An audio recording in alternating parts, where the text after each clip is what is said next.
Test, test, test.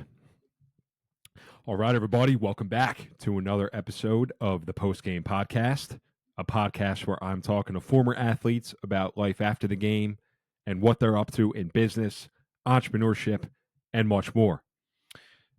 This is a little bit of a different episode today because it is a recording of me getting interviewed. So I'm my own guest today.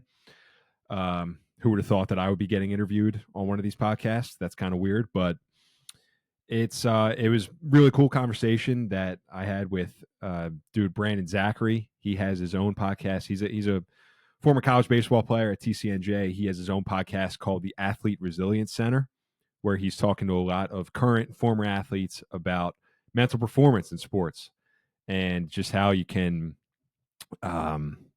be better with your mind, I guess, for lack of a better way to saying it.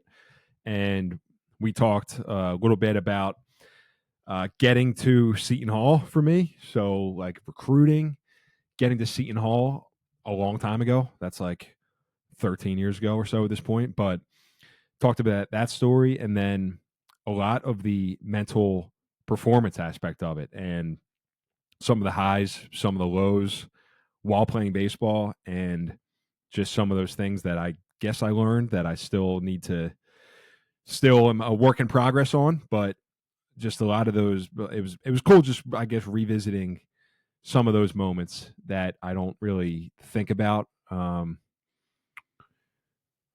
think about as often, I guess. We talk about like why I started this podcast in the first place. I mean, first episode I put out of this was September 29th, 2023. I think I was recording it. It sounded like I was recording it in a shoebox pretty much.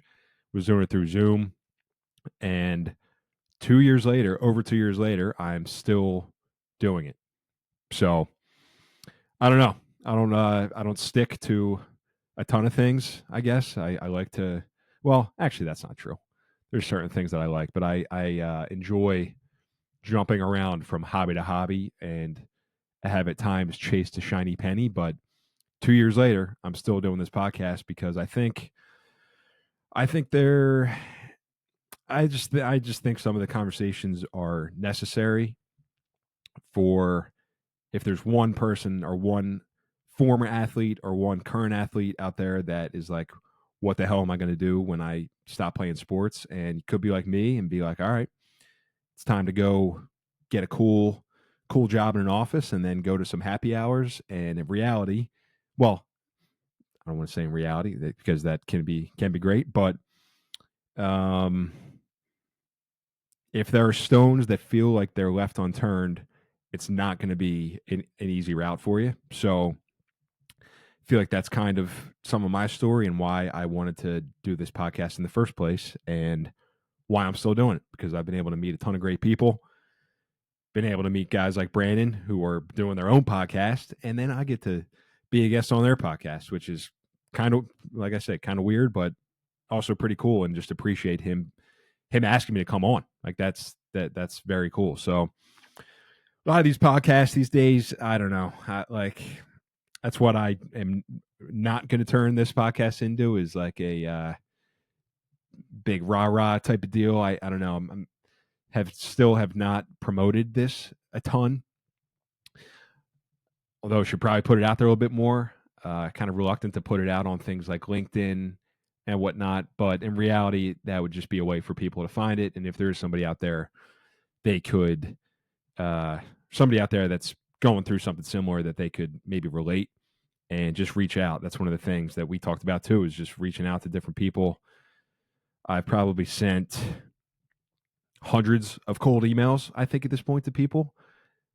Those are a little bit harder than getting introductions. So I always appreciate people introducing me to other people through this podcast. But there's a lot of social media is a disaster at times. If you go to certain corners of it, LinkedIn is more of a disaster, in my opinion, because it's even just more of the highlight reel and does not actually paint an accurate picture of what things are actually like. So anyway, kind of going down a tangent here, but this was a cool podcast with Brandon. Just appreciate him having me on, giving me a platform to talk about a little bit of my experience with the mental game of baseball, some of the physical parts of baseball too, but just how that ultimately sparked this podcast and the conversations that I've been able to have.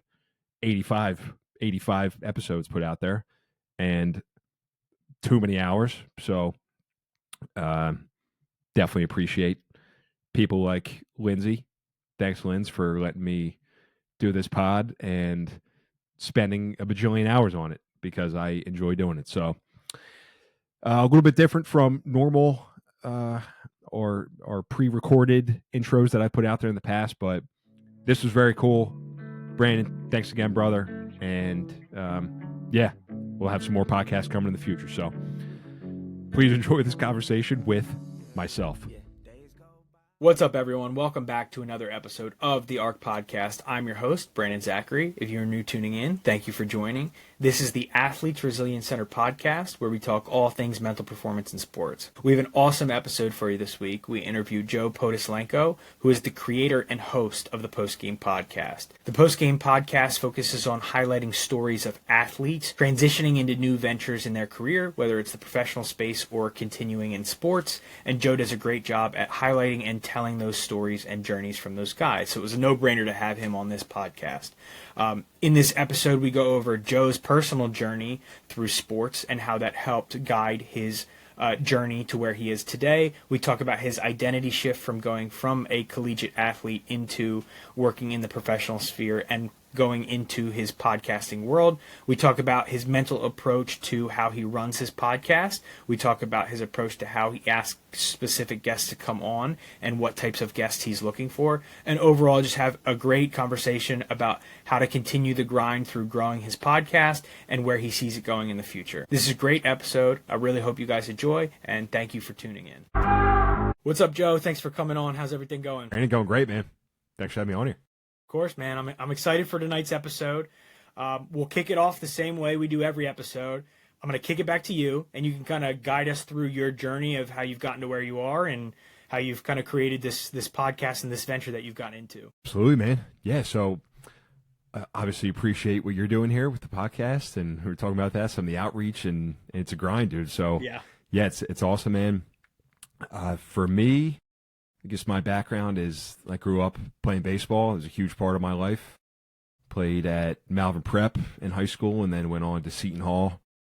Played for the Pirates for a few years up at South Orange, and then kind of just fell into what I was doing work-wise, like through a relationship. A teammate's dad had a relationship at a company and got me an interview and got a job up there in the insurance industry, and then that was up in North Jersey. Ultimately, I'm from the Philly area, and got back to what I'm doing now. Along the way, about 2 years ago, started up this podcast that I call the Postgame Podcast, which is somewhat similar vein to what you're doing. I'm talking to mostly former athletes about that transition out of sports and figuring out what's next, basically, man. Like whether you play college sports or pro sports or whatever it is, you dedicate so much time to that period of your life in athletics, and there's so many things that translate over to whether it's a corporate job or starting up your own business. So that's kind of the goal with the podcast these days, man, and it's been cool meeting people and just trying to continue to grow that. So yeah, man, that's where we're at now. Yeah, awesome. Now, obviously, you brought up starting at Malvern and then going to Seton Hall. Now, can you kind of walk us through that process of, one, kind of committing to Seton Hall out of high school, kind of what that experience was like for you, and then your overall experience at Seton Hall being able to play baseball at the D1 level? Definitely, man. Yeah, so at Malvern, Malvern Prep is, put a plug for Malvern baseball, is one of the best, yes, if not the best in Pennsylvania, baseball programs. I had the chance to play for a guy by the name of Freddie Hilliard, who took over my freshman year, and since then that has just built an absolute dynasty at Malvern. So that kind of just planted seeds to getting to Seton Hall, and I just remember going through that recruiting process and was fortunate to have a few schools to kind of choose from and go through that process, and it was great, man. it's an experience that, like, just kind of reflecting on it, that that a lot of kids don't get to experience. Like, you're getting of adults that are like, hey, we really want you at this place, and we're going to give you, we're going to give you money to come to the schools. So yeah, Seton Hall. Wanted to go to Seton Hall and play for the coaches up in South Orange. I thought playing a Big East program was really attractive. Yeah.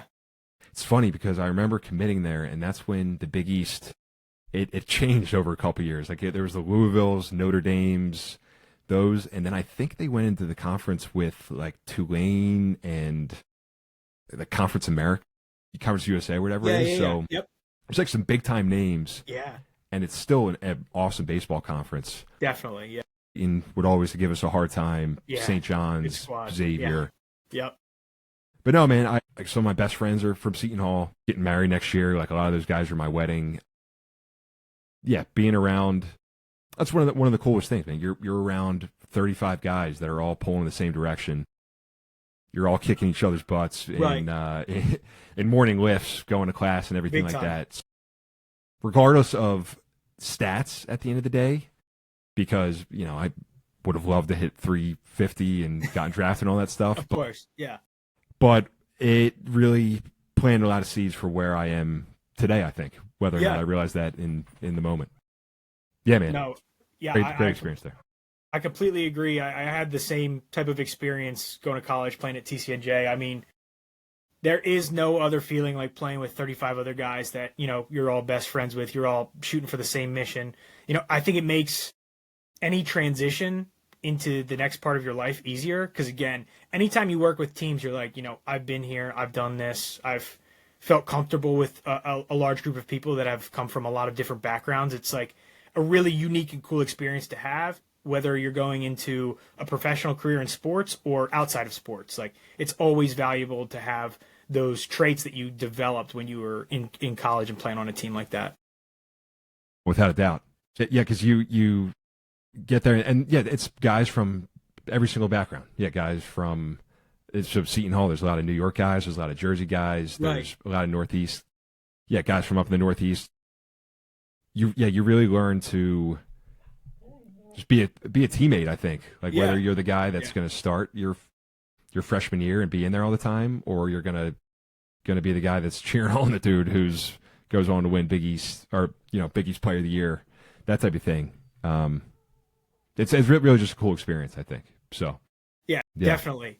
Yeah, and then when you were going into Seton Hall, or at any point of your time at Seton Hall, did you have aspirations to try and play at the next level, like after you were done college, or were you kind of always content with, like, Seton Hall was going to be the last stop for baseball, and these 4 years were going to be it for me? Great question, man. Yeah, because I think anybody playing baseball, like, especially when you're young, that's kind of the dream, right? Right.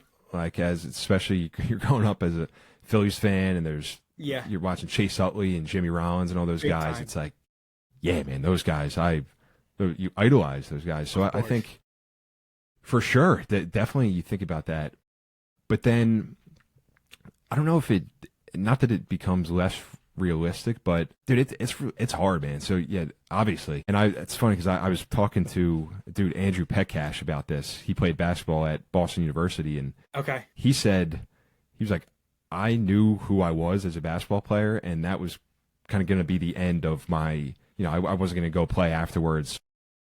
And I don't know if that was the case for me or not, but it didn't always shake out the way that I would have liked. I mean, definitely the mental aspect, which maybe we'll get into at some point, is that's the biggest part. That's what separates the dudes.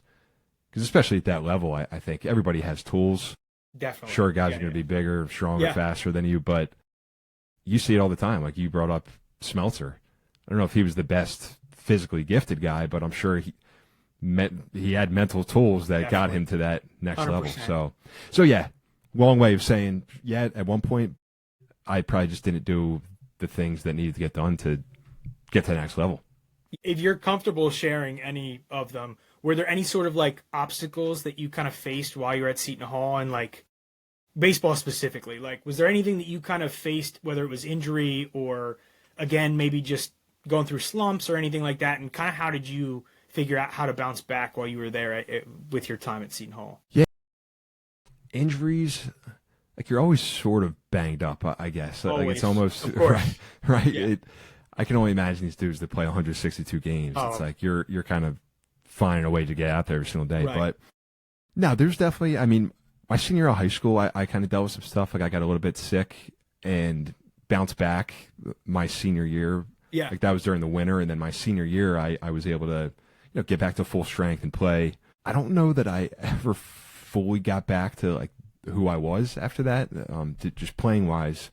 But I think you get to it's the confidence thing, right? It's like if you start doubting yourself for a second, pretty much no matter what you're doing, this is kind of a note to self, like to keep in mind all the time. But it's like the second you start doubting your abilities, then it's like who's going to believe in you more than you believe in yourself, type of thing. So definitely. So yeah, I don't know if I would pinpoint it to any injuries necessarily. Sure, there's like arm stuff that comes up, of course, those type of things. But it's really just trusting in your abilities, I think, and going out and not being afraid to fail. I feel like that's such a cliche thing that you hear all the time. But failure, this is probably something that, and in coaching the last couple of years, I would just try to just preach. It's like you're going to fail so much. Failure is such a huge part of baseball. Definitely. If you can turn the page and not let it affect you and not bring that to the field the next day, then that's what it's all about, really. So I did not do a great job of that a lot of times. It would be, so it would be highs, really, a lot of highs, and then there would be lows. Not as good as kind of keeping it in the middle. But you know what? I feel like that is something that I try to keep top of mind now, which maybe we get into, just with life now and everything like that. But so it's interesting. Yeah, that's the guys that you see really separate themselves. They stay somewhat even keeled, I think. No, I think you brought up a really good point about the confidence aspect too, because it really is the guys that have that confidence, and it's not necessarily like the guys that talk about how much confidence they have all the time, but the guys that truly, whether they're performing well or performing not well, do have that self-belief in themselves. On the last episode, Matt and I were talking about how Bryce Harper said to the media after, I think he hit a home run and a double in a game, and then he was telling the media, like, I'm really good at baseball. Like, he's like, I'm a great player. And, he had gotten a little bit of backlash after struggling for a pretty decent amount of time this season. And he's like, no, I'm like a really great baseball player. Like, I'm back. I'm a good baseball player. But then you have guys like Aaron Judge who they go on like Pat McAfee's show and they're like, you're the guy. And he's like, no, I'm not the guy. I'm just like one of the guys on the team. And it's like two guys that probably in their head internalize it much differently and then vocalize it much differently, but both have like such self-confidence in themselves, whether they're doing really well or they're not doing really well. So like that confidence aspect, I feel like separates so many guys from the rest of the pack. Right. And it's so much easier said than done, right? Oh, I mean, guys like Bryce Harper, that he's kind of just different maybe, right? But also he's been in the spotlight from the time he was 13 years old. So yeah, definitely. It's like he's got a slow heart rate, man. It's slow heartbeat. Like in those huge moments, he locks in more, which is insane.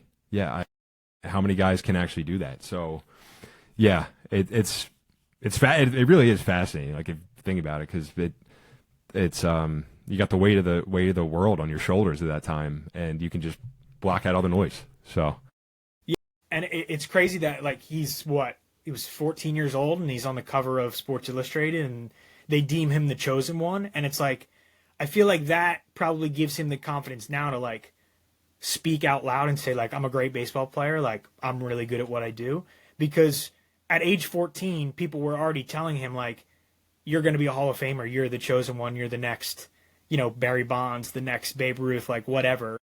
So I feel like having that level of expectation at such a young age, which probably at the time was really tough, imagine being 14 and everyone telling you you're the best player in the country.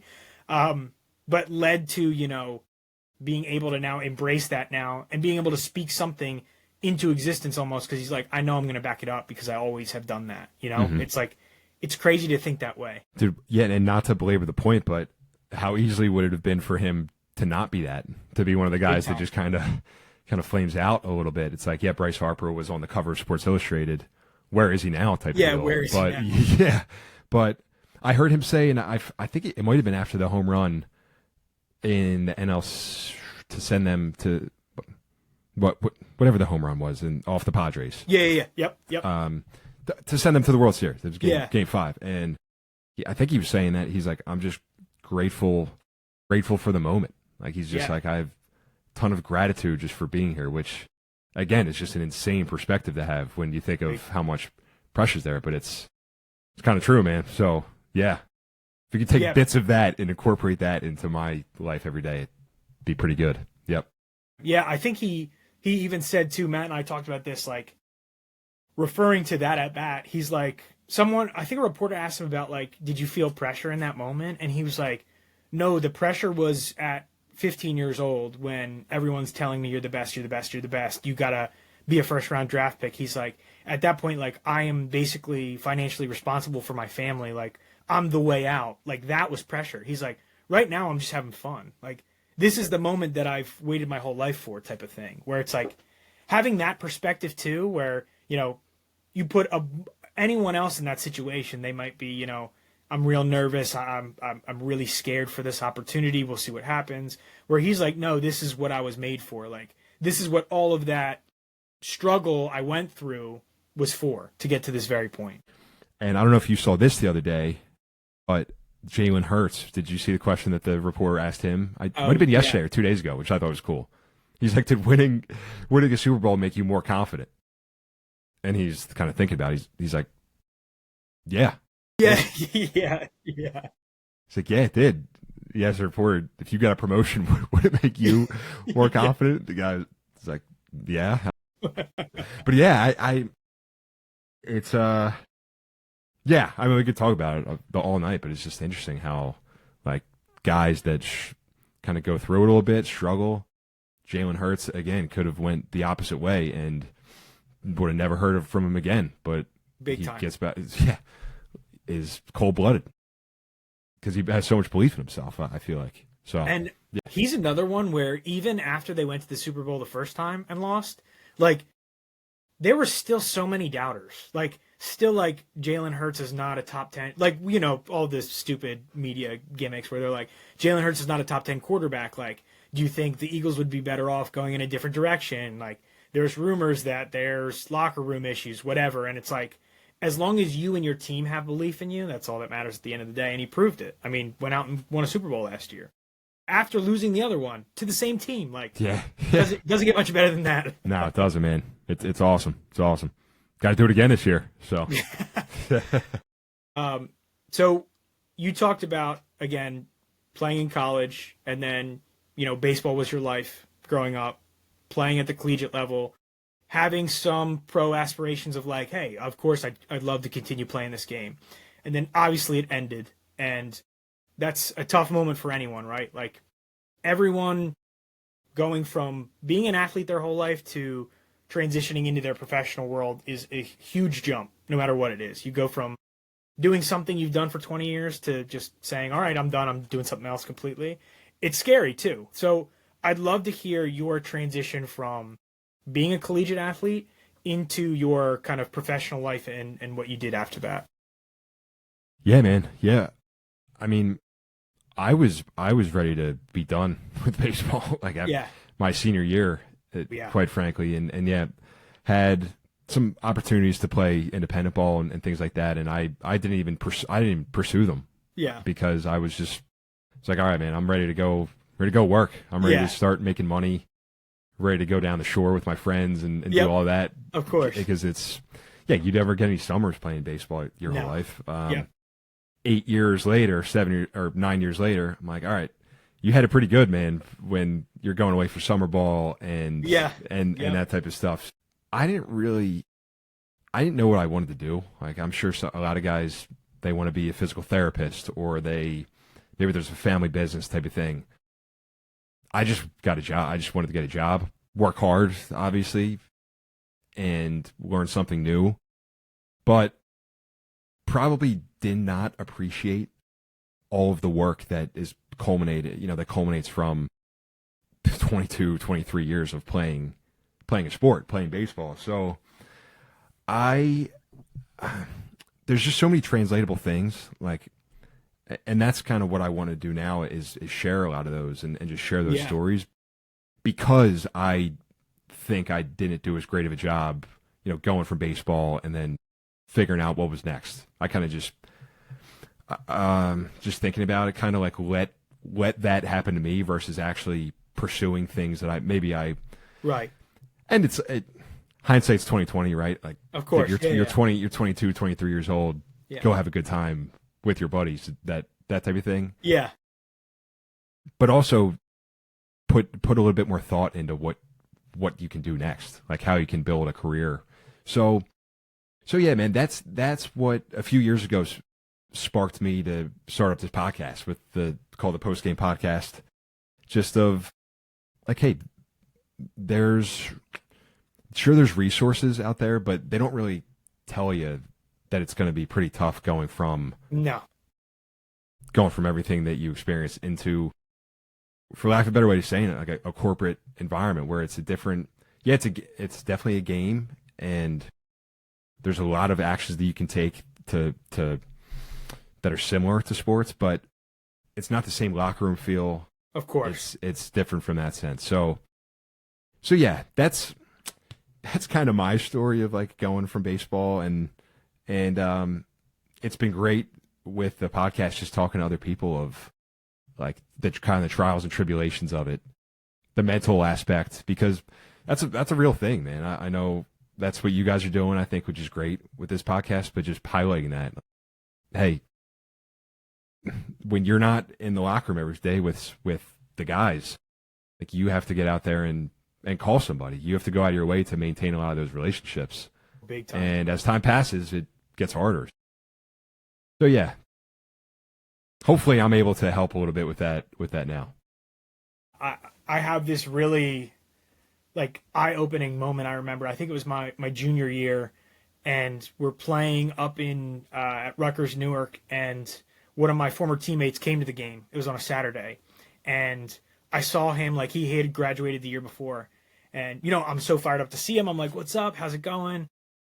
Like, whatever. And I'm like, "How's work?" And he just looks at me and he's like, "Make sure you have fun here every single day." I was like just kind of like looked at you like dead in the eye. I'm like, I've never seen him more serious in my life. I'm like, "Don't worry, I'm trying my best every single day. I'm having fun here." Stay as long as you can. That's what he said. yeah. That's like the classic "stay forever." Cherish it. Yeah. But yeah, no, I remember that moment. I'm like, yeah, I definitely got to make sure you can stay as present as you possibly can in those moments. But I was going to ask you, I guess, identity wise, I know this was a tough thing for me, going from playing to then not, or even like transitioning into coaching or whatever your next venture was. Like, there's kind of an identity crisis where it's like, I've been this thing my whole life and now it's not a part of me anymore, right? Like, I've built this identity or how I perceive myself, and now that whole section of me is gone, right? And for probably you and I growing up, like when I was 12 years old, baseball, that's it, right? That's all you know, that's all you want to do. So what was that like identity shift like for you? Like, did you go into any form of coaching when you were done playing, or was it like, nope, I'm just going to get a job and we're going to kind of cut it off there? Yeah, so I got a job, and then, because I didn't really want much to do with baseball for the first 2 years, and then my high school coach, I get that. my high school coach reached out to me, and he was involved in an organization in Delaware County, travel ball. It was like, "Hey man, come out, and why don't you come out and coach 11, 12-year-olds?" And I'm like, "All right, I'll come out for a fall, for a spring, whatever." And just remember really enjoying it, man. Just kind of being back around and pouring back into kids almost, and having that give me a sense of not identity, but purpose, for lack of a better, right. Not that I was missing a purpose in life, but yet it's it's rewarding, man. Big I have time. so much respect for guys that go into coaching and not making any money. No. You know, I had a full-time job and I was coaching travel ball, Yeah. so wasn't relying upon that to pay bills, that type of thing. But yeah, and I coached for 5 years travel ball. I kind of rose through, 13U, 14U, that type of thing with kids that next year are now going off to school and got recruited from schools. And it gives you the sense of being back in a dugout and being being competitive again and everything like that, and just being in that environment, kind of BS with the dudes. Yeah, That of type of course. thing. But to your point about the identity, yeah, I think that's a really important point, because whether you're Bryce Harper or Aaron Judge or a Division I baseball player hitting 230, it's like you still identify as the baseball player, and your friends know that you're the guy that's going to go away for summers. Your parents' friends are like, "Hey, how's baseball?" That type of thing. Yeah. They stop asking about that. Right. And I think that's something that I could have done a better job of, but is so important, where it's like, dude, that's just a part of your life, man. That's just kind of what you do. It's not who you are. Yeah, so I say that, and it's tough not to wrap your identity even these days. I know a lot of people say it's a successful sales guy. Like, it's very easy to be like, all right, this is who I am now, and this is how. Yeah. So it's all translatable. That's why I think, yeah, everything from that time period, it all translates to the rest of your life. So yeah, just being a good friend. I think that a lot of my buddies that I have the most respect for they now have kids. They're really good friends. They're really good on checking in on people. So it's like, yeah, the athlete part is just kind of a part. If you're blessed enough to be good at a sport and put the time in, that's just kind of part of what you do.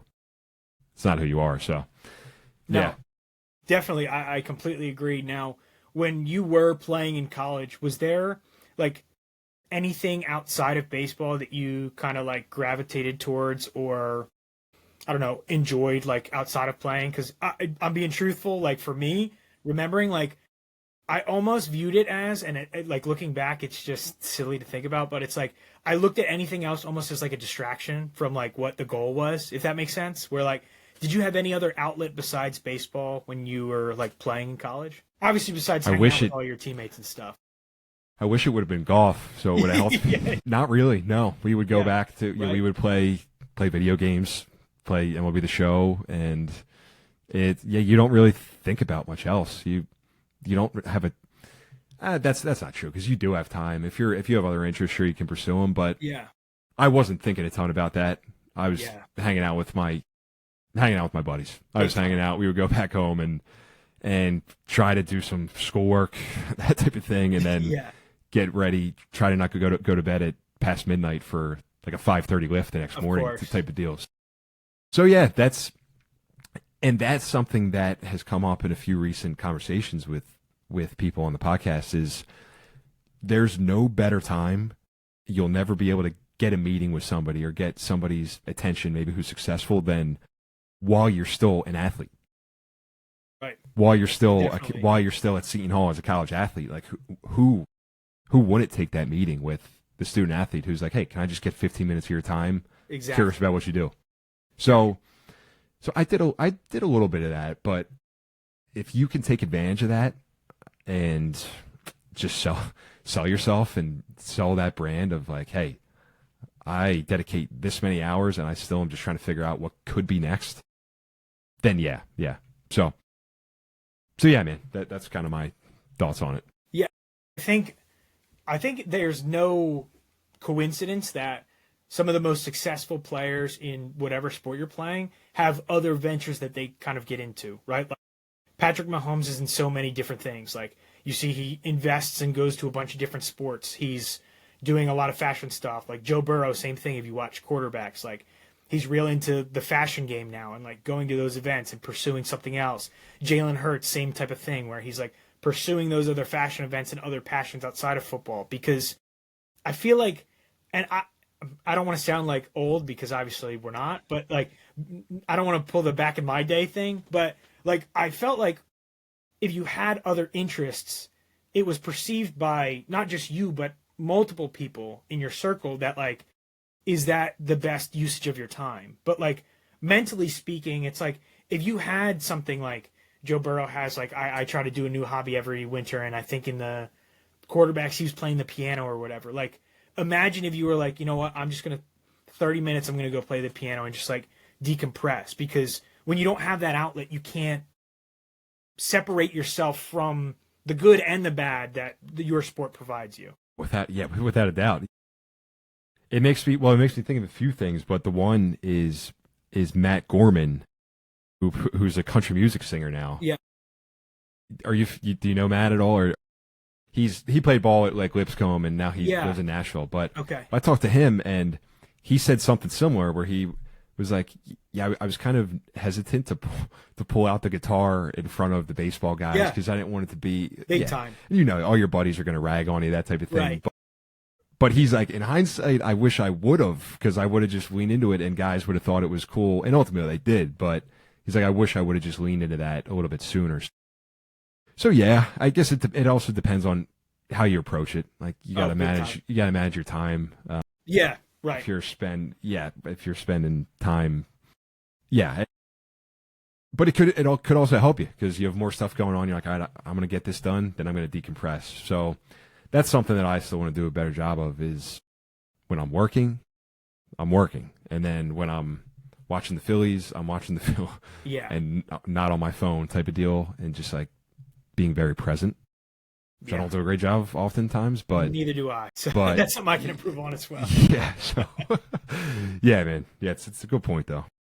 Yeah. So all right, now we've gone through college into the professional sphere, and now going into the creation of the podcast, right? And the ideology behind what you want to do with the podcast. So do you remember, like, was there a specific moment that happened where you were like, you know what, this is actually something I really want to do? Or was it something that was kind of festering for a little bit that was like almost in the back of your head, like you should do this thing, but you know, there's so many doubts. Like I was the same way. Matt always makes fun of me because in 2019, Matt was like, you and I should start a podcast. I'm sure it would have been terrible back then, but you know, it like for years I was like, you know, that sounds cool, but like, I don't know if that's really what I want to do and whatever. Like you have that fear of starting. Like, what was the moment that you were like, you know what, let's get this thing started. I'd love to get the ball rolling on this. So yeah, I think actually when it might have started, because I was working at my job where I'm at now, Lincoln, and I left there for a bit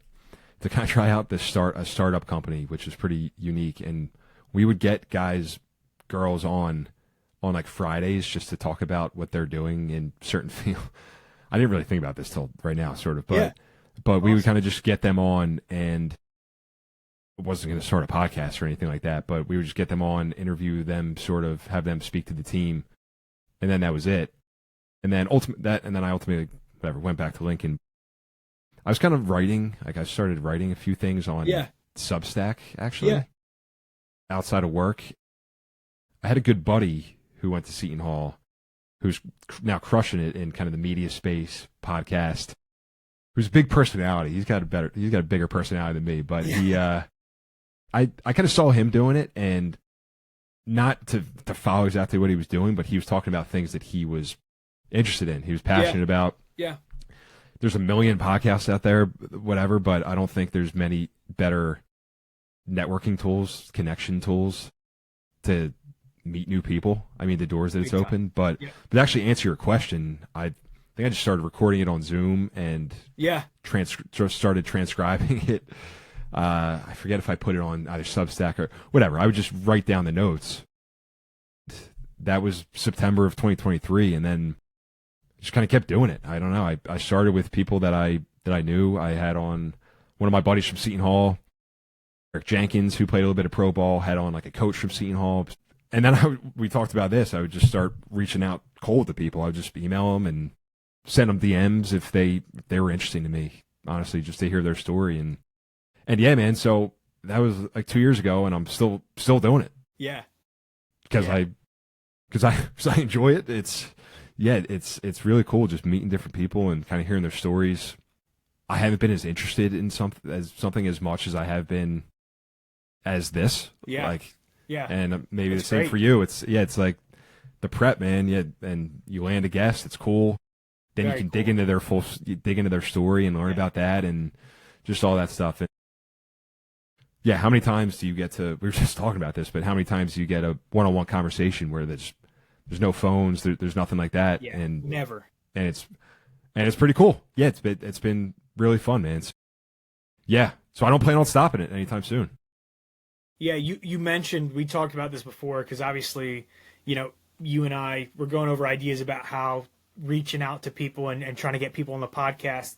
Could you share, like, strategically how you've been able to get some of these guys on and what you've been able to do? Because I feel like a lot of the insight you gave me before this was really important, and I feel like really helpful. Yeah, just bother people until they answer. No, man, just getting creative. I mean, it's similar to what I do right now for work. I mean, I'm in a business development role.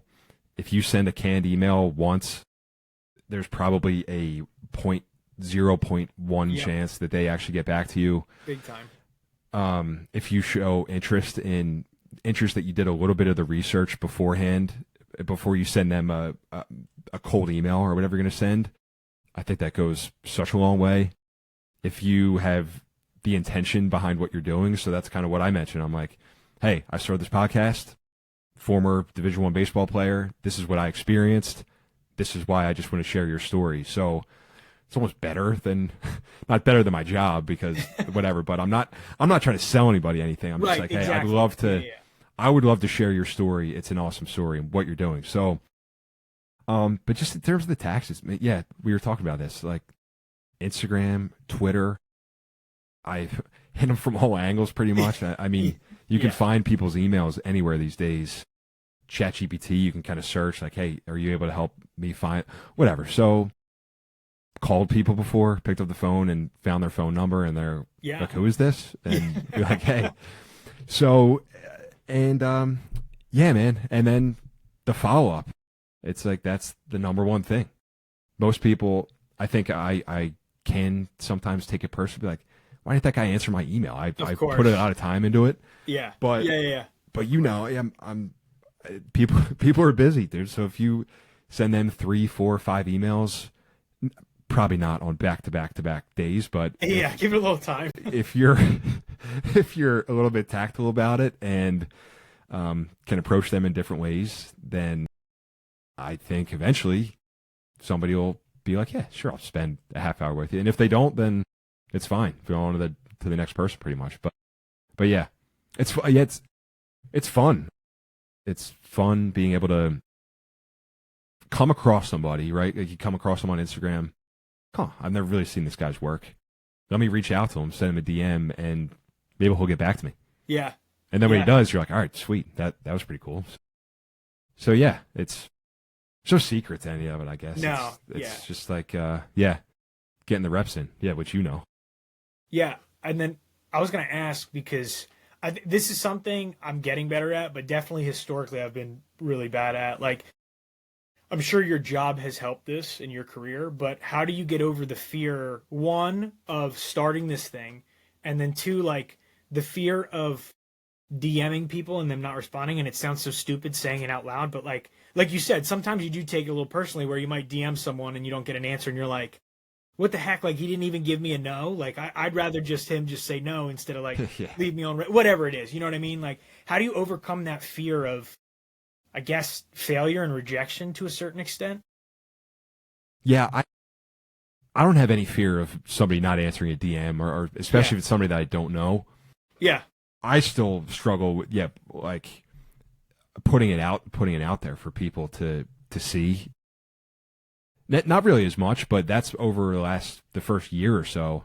I'm like, I don't really want this person to see it, or like what would this person think if I'm like doing this thing on the side, which is just not the right way to really think about it. But kind of thinking that's what I'm thinking about now. Like, hey, if there's an athlete that's out there that would stumble upon this and it could help them get from point A to point B, it's like that's why I'm doing it. But But no, yeah, the fear of rejection, it's definitely comes into play more so with people that you have a relationship with already, almost, where it's like, all right, how's this person going to think about that? You brought up Brenneman, not to keep like name dropping different people here, but that's what he says. He's like, nobody's actually. It kind of sounds like shitty when you put it that way, but they're like, nobody cares about what you're doing.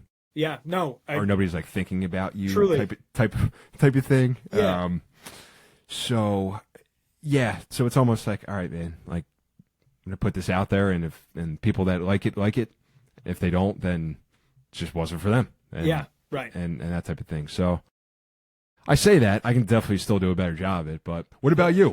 I'd love to ask you about that. Yeah, I mean, I think the biggest thing for Matt and I was starting it. Like there was more of a barrier there than like messaging guys or DMing guys. Like I had no problem messaging guys that we've played with, or like shooting DMs out there just to kind of see who would be interested in coming on and whatnot. But I think starting was a little bit interesting because I was also like, if you really want to grow this, you got to post a lot on social media.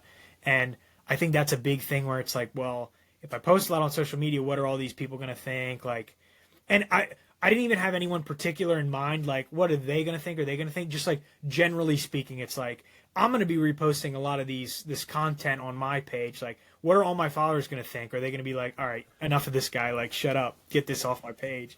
But I think that was the biggest hurdle.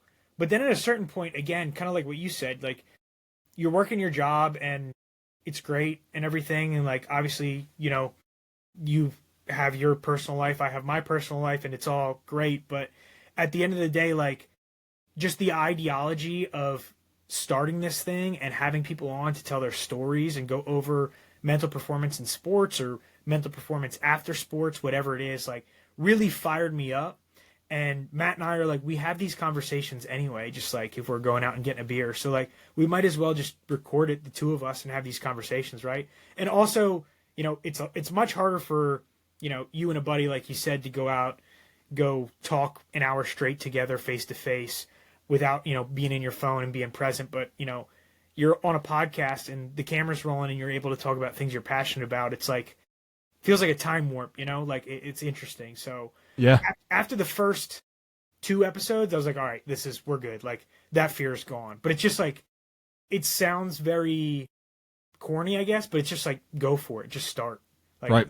Just throw one out there and see what happens. Yeah, exactly.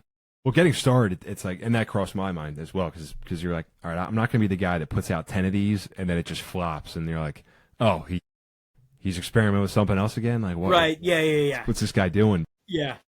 But in reality, you could stop anytime you want. You know what I mean? True. But as long as you're still interested in it, which we both are, who knows what opportunities, and it doesn't even have to lead to an opportunity, but just some of the connections that it makes are invaluable. It's like, yeah, it's great, man. Like, you put stuff out there, stuff that you're interested in. How many people these days are freaking influencers or comedy influencers, just record themselves saying things, and it changes their whole life? So, not that has to happen, but it could.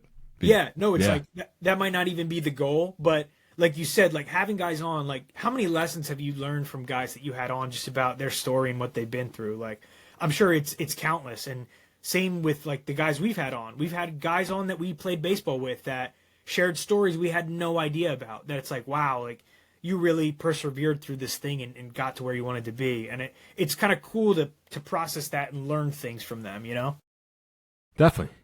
Yeah, and I think that's why a lot of these platforms have blown up. You were talking about Busting with the Boys or some of these who just kind of ask. Yeah, they're funny and they incorporate a lot of that stuff, but they also dig stories out of people that you don't hear a lot of other places. And that's kind of what, I don't know, I'm not, obviously not an 18-year-old athlete at this point, but those are probably a lot of the stories that those kids are gravitating towards these days of kind of how did this guy get to this? How did this guy get to this point? Yeah. How did Kyle Schwarber get to the point that he is now? Like, what are some of the what's the backstory? So, yeah, not that I don't know. Maybe that was a thing in traditional media before, but I feel like people are telling their stories more, which is cool. Yeah, I think that was also a big thing for me starting the podcast was like I always gravitated towards like Bustin' with the Boys, the podcast I listen to, and like most of the episodes that I enjoy the most are the ones where they have guys come on and tell about like their story coming into the league, like the things that they had to overcome to get there. Or if you remember, like ESPN used to do like the E60s, where it's like they would just showcase a story of someone and it'd be like 6 stories in 10 minutes or 4 stories in 15 minutes, whatever it is, like something really cool like that. And I always gravitated towards those. Now that I've never really thought of it that way, but like that's kind of where my mind always was like, wow, that's really cool. I could sit down and watch this whole thing and like comprehend all of it because it's so interesting.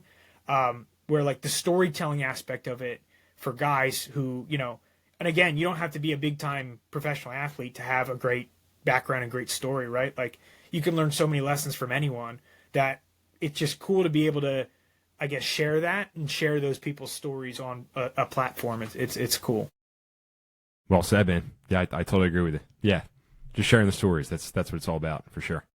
So I guess on that kind of focus right there, has there been any lessons specifically or anything that you've picked up or learned? I mean, you've had a ton of guests on, but is there anything specifically that you've kind of learned or kind of heard from some of your guests that you're like, wow, that's like really cool story, or that's something I can kind of take some pieces from and implement into my own business life? Like you said, yeah, just countless, man, just countless things that I've just like one little nugget here, one nugget there.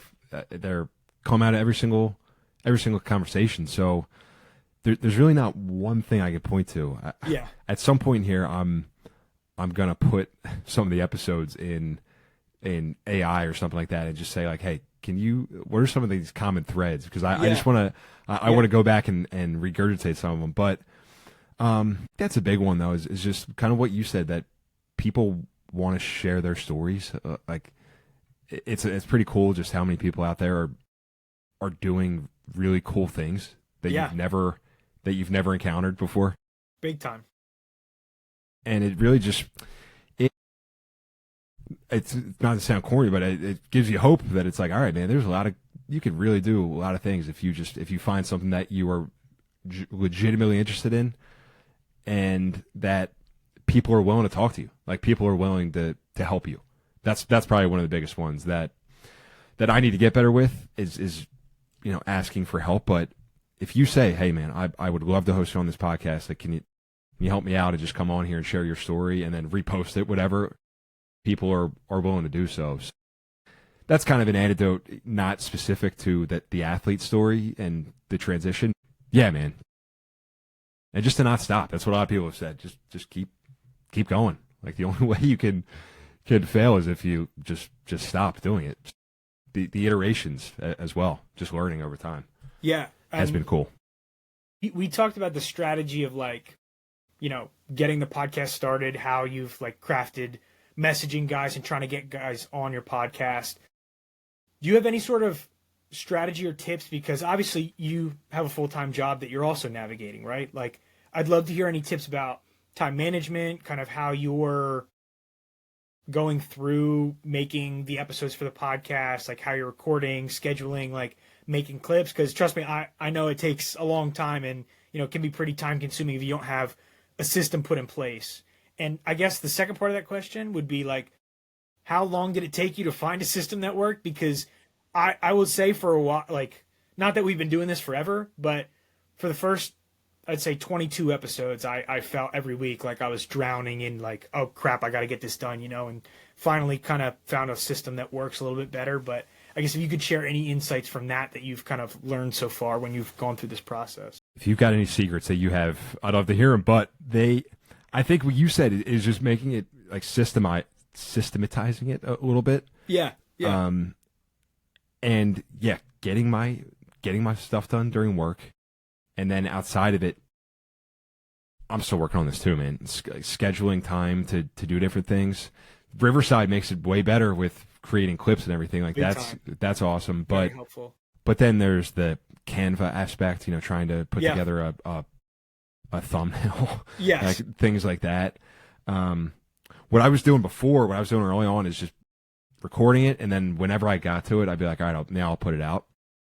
Now, the last probably 2 months, I've gotten on a cadence where I'm putting it out on Wednesday morning. So I know when it's going to come out. Right. Yeah. I know the stuff that I have to get done before then. Now, whether or not I get that done on Saturday, Sunday, or Tuesday night is a different story. But Of course. Yeah. I'm figuring out too, man. I feel like that'll be a constant iteration, especially as, I mean, you said you're having a kid at some point, right? Is that? Yeah. Yep. All right. September. So that's, dude, September. so congratulations. See, Thank you. I don't, I'm getting married next year. I don't have a kid. I don't have kids or anything. So Congratulations to you as well. Thank you. But the dog. I have the dog. So that's like so making the time, yeah. Whether it's getting up an hour earlier and writing or clipping different things, yeah. So yeah. I don't know if I have a great answer to that for you, other than trying to block off time for certain things, and then like having this schedule, and then trying to be consistent, like getting stuff out on different platforms almost daily, if not every other day. So people still know you're there. Of type course. of thing. Yeah. I think the consistency aspect is huge because, again, like, you don't want to be someone that's like, I'm going to post for 4 weeks and then I'm going to take 2 weeks off and then I'm going to post again for another 3 weeks. Like, just that consistency is important. And I think you made a really good point about picking a specific day that the episode is going to release. Like you said, every Wednesday morning, I'm going to have the episode out. Like, that's what I'm going to do. I think that's really important too, because also that keeps you accountable. Like that keeps you like, this is when the episode is going to release, so I need to get my work done before, it's going to release. Like, we release Monday mornings. I think we had a couple Tuesday releases, but typically it's Monday morning is when it's going to come out. But knowing that that's the day that it's going to release and you just got to get your work done before then really helps you kind of manage your time. But I think you mentioned it too, the time blocking or like time chunking. I think that's really important too, is like, okay, after work, I have an hour here where I'm not doing anything. Let's make sure I capitalize during this hour and get the work that I need to get done. Because again, consistency is key in growing anything. And if you can just keep, pumping out content and keep spreading the message that's genuine to you, it's going to reach the right people at the end of the day. It may take 1 month, it may take 10 years, who knows? But, it's going to get out there as long as you keep producing. Yep. And then just tinkering with, you're talking about Monday morning. I mean, my Wednesday morning was kind of arbitrary, quite frankly. Yeah. I didn't do much research yet. I have to. When's the best time to put out a pod? Like, I know guys that put it out Sunday morning, and maybe that gets more attention. That's getting more granular and getting in the weeds, which we'll get there. Yeah, we'll get to more of those analytics. But yeah, sticking to the cadence has been helpful. Yeah. No, definitely. And I think that's a big thing also, is kind of finding the thing that works best for you. Because again, like, something that works for a different podcast might not work for like the schedule you have, the schedule I have. So again, just finding a system that works for you. And again, I'm working with Matt, so it's like we have to find the same schedule for the two of us. And obviously it gets tough when he starts coaching in season again, because the grind of college baseball. He's coaching and he's coaching all day. He's driving home at night. He doesn't get home till late. And then it's like, I'm not recording a podcast at 10 p.m., so I have to wake up at 5 a.m. and drive to who knows where for another doubleheader or whatever. Like, it gets tough. But again, as long as you can kind of keep getting after it and just find these little pockets where you can do what you can do, it's sky's the limit from there, as long as you can keep producing. Yes, sir. Back at you. Yep. Definitely. So one of the, I guess, questions we ask a lot of the people who are kind of in this new venture or kind of entering a new outlet in life, like you in the podcast, do you have any specific goals that you've kind of implemented for yourself and like what you want the podcast to achieve? Like, is there anything in the future that you'd like to kind of venture into or do with it? Or is it just kind of, I'm enjoying it right now and I'm just going to keep doing it for as long as I'm enjoying it? So that's a great question. And that's something that I'm thinking about every single day, pretty much right now, because I think I could have it just be like, all right, I'll just keep doing it and see what happens, and I'll keep making connections. Then my expectation can't be to grow it to this crazy podcast to a number.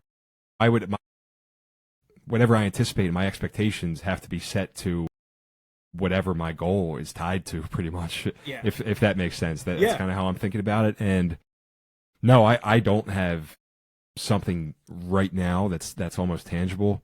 I decided to start a newsletter, which a ton of people do that. Thanks for subscribing. But I'm on that. Yeah. but I started to do that just because I feel from a thing that a lot of people have told me is that, like, if you do eventually want to build, say, a platform or some kind of community or something like that, like, it's good to have people's emails and just be connected with them through there, because even on Instagram, I know you're staying consistent on Instagram, but I check through the stories that I post and there's like maybe 50 consistently out of a couple hundred that actually see it. So versus the newsletter, which I just started putting out, is like, I think it was 18 out of 20 people or whatever. Now they're my friends open it, but no, man, I think for now I'm still going to stay consistent with it and just see what doors it could possibly open down the road. It's already a ton of awesome relationships have come from it, but I think at some point I would love to turn into some kind of platform or something, maybe for current, like I said, the best time for athletes to connect with people is while they're still playing. So maybe something for current athletes to connect with professionals in different fields. That's not LinkedIn. Big time. So something like that. So we'll see. But yeah, that was what somebody said to me. Not lower your expectation, but make sure the expectation is on par with like what you want to happen and what work you're putting in towards that goal, pretty much. Yeah, no, definitely. I think you made a good point about goal setting too. Matt and I had a whole episode talking about like goal setting and why there's value in goal setting. But again, I think the biggest thing that you kind of mentioned was like, if you have an expectation or a goal to hit something certain, right, you have to make sure that you have the process put in place that matches whatever that goal is, right? Whether it's, I'm doing this for fun, I did just like doing it every week, then it's like, all right, well, there's that. But like, if like you said, you want to make it a platform, then it's like, okay, now I have this vision, I have this goal. Now I can sit down and put together the pieces in order to get there, right? It's like anytime in goal setting, I'm a big believer that, you know, a goal is great, but it's kind of like you set it, that's the vision, set it and forget it, because now what you have to focus on is the blueprint to get to that point, right? Like if it's not the person that says like, I've used this example before, but like everyone running a marathon, their goal is to finish the marathon, right? Like it's not the person who's like, I'm going to finish it fastest is the one that's going to win the race, right? It's the person that's like, I'm going to finish it the fastest, and now from here I'm going to backtrack and make sure all my processes align with that. That's the person that's going to, you know, run the race the fastest at the end of the day. So like aligning your vision with where your processes are is like all you can ask for. It's all you can do, whether that's sports or life. Without a doubt, man. Yeah. And that's what I hope in having some of these conversations on the podcast that can just help maybe with some of that clarity or whatever it might be with an athlete going to that next stage, because it's like, yeah, you could work for 40 years, but if you don't know, if you're not working towards anything, now obviously when you have a family and everything like that can give you a lot of much different motivation to work very hard. Of course. Which I've seen that with a lot of my friends, but it's like, if you don't know what you're going to accomplish, then you won't accomplish it, because there was nothing there. So yeah, I agree with it. Yeah. Almost reverse engineering it. Again, this is a reminder for me to do a lot of these things, but yeah.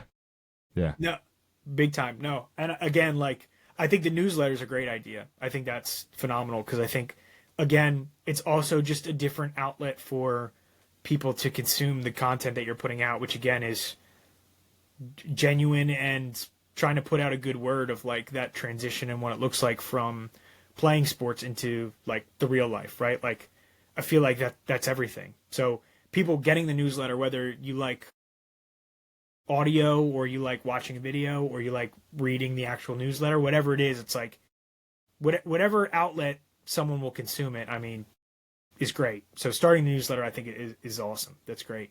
Thanks, man. That's the goal. Yeah. Now I got to stay consistent with that. It's adding another thing onto my plate, which I'm like, all right, yeah, my fiance's like, oh God, now you're doing this. But no, it's another thing that'll keep me accountable to, hey, like, here's something that I can put out for people that is hopefully adding value to them as well. Yeah. Definitely. And at the end of the day, that's what it's all about. I love Yep. that. Yep. Definitely. Okay, so what we've now implemented into our podcast, you and I talked about this beforehand. We've implemented a new segment to end the podcast, which is going to be 10 questions in 10 seconds or less. So basically, we're going to go rapid fire. I'm going to give you 10 questions. Each of them, just answer in 10 seconds or less. Kind of, it's more geared towards mental performance in sports or your life. Could be either, right? Whatever you've gone through, whatever resonates with you, you just kind of give me the answer that comes to mind. So we'll start with the first question, which is, what part of your identity did sports help you discover? That's a good question. Part of my identity that helped me discover, probably just that I won't quit. Yeah. Won't stop. Perfect. Whether it's good or bad, I'm not going to hang it up. Not going to throw in the towel that easily. So I love that. That's great. Number 2, when you think back to your lowest moment in sports or in life, what mental skill do you wish you had then? Probably breath, probably breathing more. Yeah. That was something that we talked about, but actually implementing that and having that as a tool, that would be it. Just what I know now. Yeah, big time.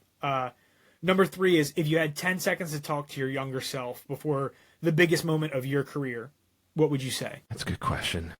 Probably it's not that serious. Like, Yeah, that's a good one. You're still gonna wake up tomorrow. Like, it's not that big of a deal. You're playing a game. And I think you said it earlier, what Adam Brenneman said, right? Like, people at the end of the day, the people that you think are going to care aren't going to care. They're going to think about it for 10 seconds and that's it, right? Like, I completely agree. It's not as big of a deal as you're going to make it.